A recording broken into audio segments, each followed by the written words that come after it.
Scott Holbrook, Director of Sales, Secure Sling and Strap.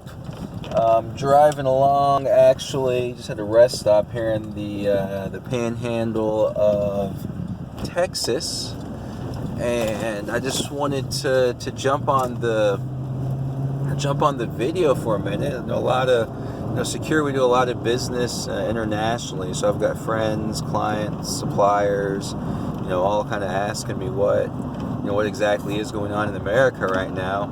And so I just wanted to take a brief video to sort of explain that. I think a lot of Americans have that same question about what's going on in different parts of the country. And I've been through 3 states already. I went from Tucson, like I said, here in the panhandle of Texas, headed up to Wichita, Kansas right now, and through Arizona, New Mexico, Texas, soon to be Kansas.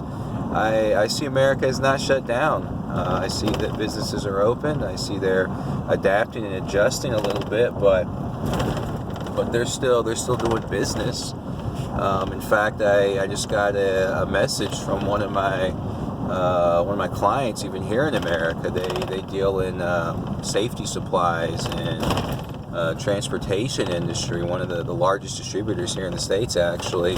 And their concern is whether or not I'm still going to be doing business, which, of course we are.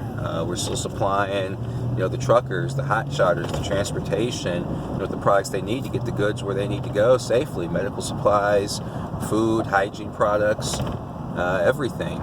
And so, then I'm hearing from, large companies, like Redneck here. They're, it's a good sign. It's a good sign. It shows that America, is moving along. It shows America is adapting. It shows that America is not incapacitated by this virus, and that we're making the changes necessary to continue doing business. And that's a great thing. And so as I continue traveling east, I'll keep reporting on what I see. I'll keep showing videos about what America's really doing here in the heartland.